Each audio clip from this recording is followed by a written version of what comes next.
नमस्कार। आज हम डिजी रीच लर्निंग की एक गाइड पर चर्चा कर रहे हैं। निबंध लेखन, सामान्य गलतियां और उनसे बचाव। मकसद ये समझना है कि अच्छे निबंध लिखने में लोग अक्सर कहाँ चूक जाते हैं, है ना? और इस गाइड से क्या सीखा जा सकता है ताकि लेखन, आप जानते हैं, ज्यादा असरदार बने। बिल्कुल। तो चलिए सीधे मुद्दे पर आते हैं। गाइड कई गलतियों को बताती है, पर कुछ हैं जो काफी बड़ी हैं। पहली और शायद सबसे आम है एक स्पष्ट थीसिस स्टेटमेंट की कमी, मुख्य तर्क। हाँ, उसके बिना तो निबंध जैसे पता नहीं चलता कहाँ जा रहा है। बिल्कुल। और दिलचस्प बात यह है कि स्रोत ये भी कहता है कि एक मजबूत थीसिस सिर्फ पाठक के लिए नक्शा नहीं है, वो लेखक के लिए भी एक तरह का, क्या कहते हैं, फिल्टर जैसा काम करता है। हाँ। ये तुरंत बताता है कि कौन से विचार रखने और कौन से नहीं। हाँ। और ये सिर्फ वर्णनात्मक नहीं होना चाहिए, जैसे यह निबंध प्रदूषण पर है, बल्कि बहस योग्य हो। जैसे वो उदाहरण था, शहरी वायु प्रदूषण से निपटने के लिए सरकारी नीतियों को नवीकरणीय ऊर्जा को प्राथमिकता देनी चाहिए। हाँ, ये दिशा देता है, एक स्पष्ट दिशा। बिल्कुल। लेकिन लोग अक्सर इससे कतराते क्यों हैं? क्या ये डर है कि अपने तर्क पर टिके रहना पड़ेगा? हो सकता है, हाँ। कई बार लेखक सोचते हैं कि अरे लिखते लिखते बात साफ हो जाएगी, पर स्रोत कहता है कि पहले एक मजबूत तर्क तय करना ज्यादा कारगर है। और ये हमें अगली आम समस्या पर लाता है, संरचना। खराब संरचना और संगठन। हाँ। दिशा तो है, पर अगर रास्ता ही उबड़ खाबड़ हो तो पाठक तो खो जाएगा। सही कहा। इसीलिए स्रोत आउटलाइन या रूपरेखा बनाने पर इतना जोर देता है। अच्छा। क्योंकि देखिए, एक अच्छी रूपरेखा सिर्फ विचारों को क्रम में नहीं रखती, वो तर्क को मजबूत भी करती है। कैसे? जैसे परिचय, फिर मुख्य भाग, फिर निष्कर्ष। ये ढांचा बनाना, और हर पैराग्राफ एक मुख्य विचार पर, एक स्पष्ट टॉपिक सेंटेंस के साथ। टॉपिक सेंटेंस यानी उस पैराग्राफ का मेन पॉइंट बताने वाला वाक्य। हाँ, बिल्कुल। इससे पाठक को समझने में आसानी होती है कि आप कहाँ जा रहे हैं। लेकिन कभी-कभी लगता है ना कि आउटलाइन बनाने से वो रचनात्मकता बंध जाती है। स्रोत का नजरिया थोड़ा अलग है। वो कहते हैं कि ये रचनात्मकता को बांधती नहीं, बल्कि उसे सही दिशा देती है। अच्छा।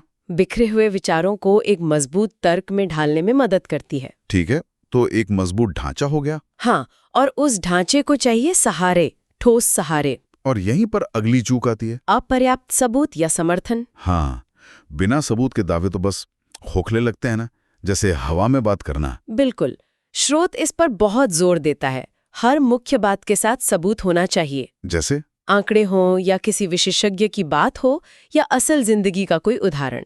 मान लीजिए आप सोशल मीडिया के मानसिक स्वास्थ्य पर असर की बात कर रहे हैं, तो किसी स्टडी, किसी शोध का हवाला देना जरूरी है। और साइटेशन भी जरूरी है ना?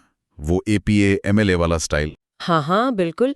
एक तो साहित्यिक चोरी से बचाव होता है, दूसरा आपके तर्क को वजन मिलता है, विश्वसनीयता बढ़ती है। सही है। अच्छा, एक और बात जो मैंने देखी है वो भाषा वाली।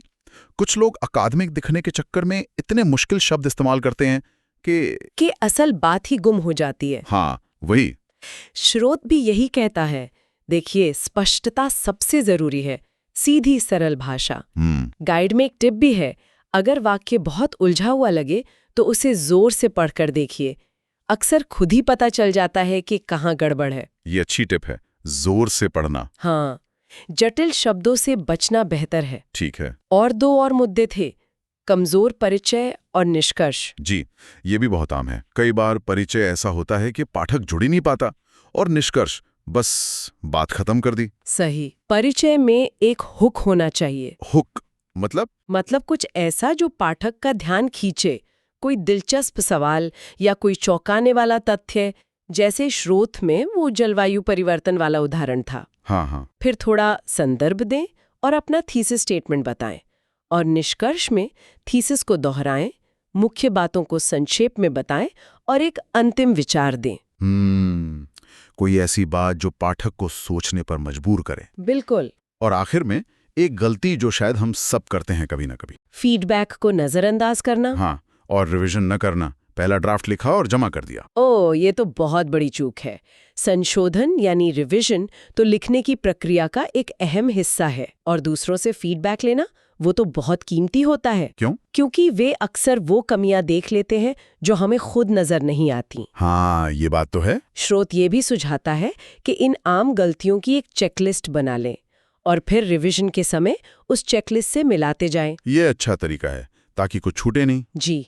थीसिस, एक अच्छी संरचना, ठोस सबूत, बिल्कुल। सरल भाषा, एक मजबूत शुरुआत और अंत। और हाँ, ध्यान से किया गया रिवीजन और फीडबैक पर गौर करना। हाँ ये सब मिलकर एक अच्छा प्रभावी निबंध बनाते हैं। इन आम गलतियों को समझकर और इनसे बचकर कोई भी अपने लेखन को सुधार सकता है। बिल्कुल।